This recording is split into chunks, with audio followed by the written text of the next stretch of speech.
Mary and I were vacationing in California, around Palm Springs area. And there was one place that was out there that I wanted to check out. This place is crazy. It's out in the middle of nowhere. It's off-grid. People have come here and have occupied this old abandoned Air Force base and have set up shop, living the way they want to live, being who they want to be. Not everyone stays here year-round, but there are a few that do try to survive the wind and the extreme heats of the summer. These are some people that we met that are taking on that challenge. And pardon the audio, it was pretty windy that day. Mary and I came here to purchase some eggs from Ryan. Yeah. Peter. Came for eggs, you stayed for a little longer. Stayed for a tour. Had to film, this is just too awesome. Yeah, so all those gardens are watered by the water that's in this system here, which is our pond. So we have a 300-gallon tank in the ground, which drains into another 300-gallon tank outside there. That has a pump in it that pumps water up through the rafters, all the way back around. And then that water comes down into this room where there is filtration. And when I say filtration, I guess I don't mean actual filtration. I just mean there's a swirl filter where the water spins around in a circle and all the fish poop and stuff flies to the outside and sinks. And then there are clams, snails, lily pads, and reeds. And all that stuff eats the poop and turns it into smaller poop. And essentially it just disappears inside of there. I can eventually drain the bottom. And then what's left, the water pours down into these two things. This is duckweed. And duckweed's really cool because it's just a bunch of tiny plants. And they split like cells, like mitosis. So you have one duckweed, you have two, now you have four, now you have a million duckweeds. And the fish eat it. So I can grow it up here above them, feed them the plants that grow off of their poop. And this duckweed, under the right conditions, can double itself in 16 hours. So you can take this stuff. I've cleared this out so it's only 75% coverage, and in 3 days it's full like this again. And it takes water that is brown and turns it clear.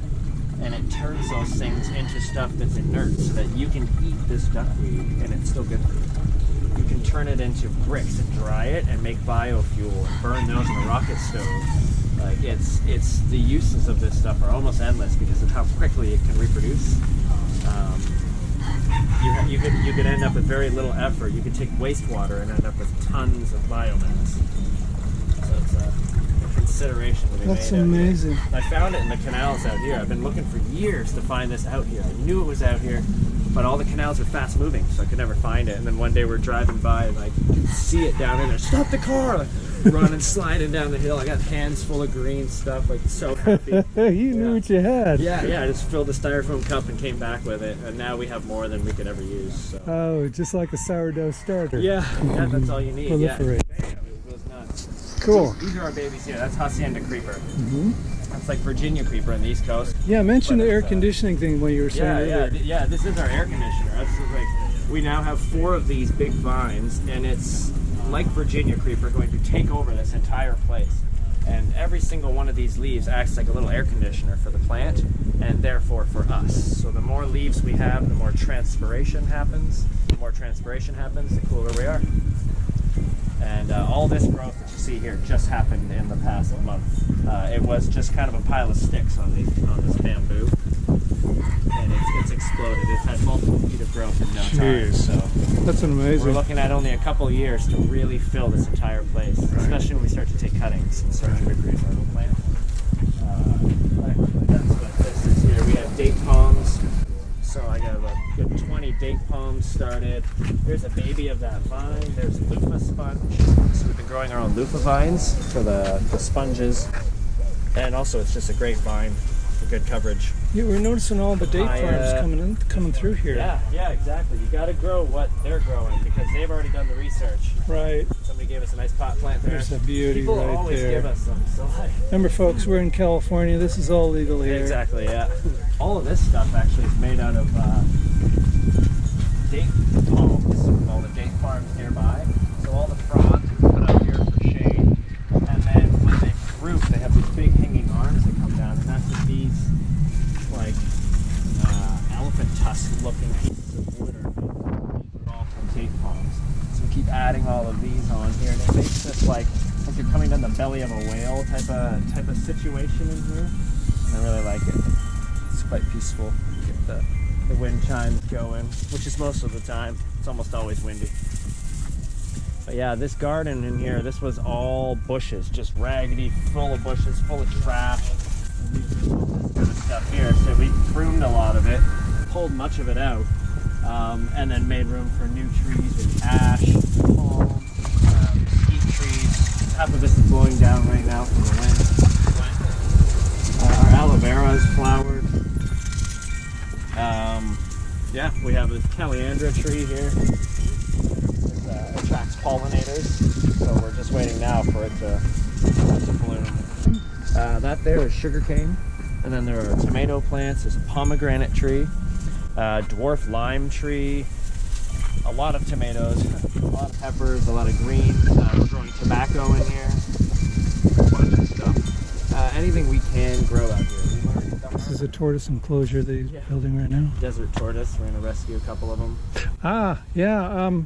Somebody was saying they ran into one wandering around Yeah, they're out here. Joshua Tree Forest, yeah. If you find a wild one, you're just supposed to leave them alone because they're quite happy out here. And captive ones you're not supposed to release into the wild because they have diseases and stuff and illnesses. And so so people will be releasing their captive desert tortoises into the wild thinking they're doing a good thing for it.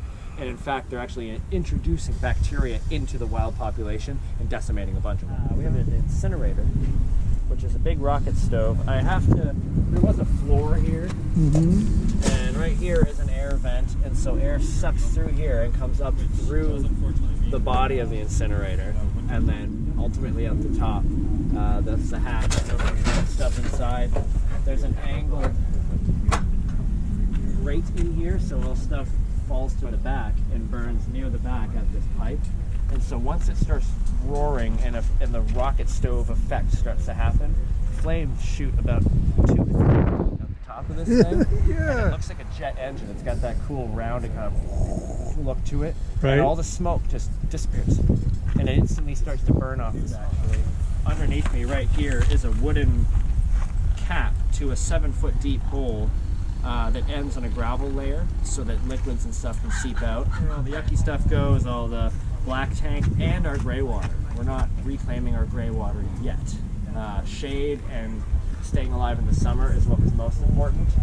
Next comes a composting toilet, reclaiming gray water, and things that we're considering secondary functions for survival. Right. We don't need to reclaim water to survive. It would be beneficial. Absolutely. So we're working on survival for the first year or two. Once we're comfortable with that and the cooler is working and everything is comfortable, okay, now how can we be more efficient? Is that an anthill there? Oh yeah, yeah, those would be fire ants.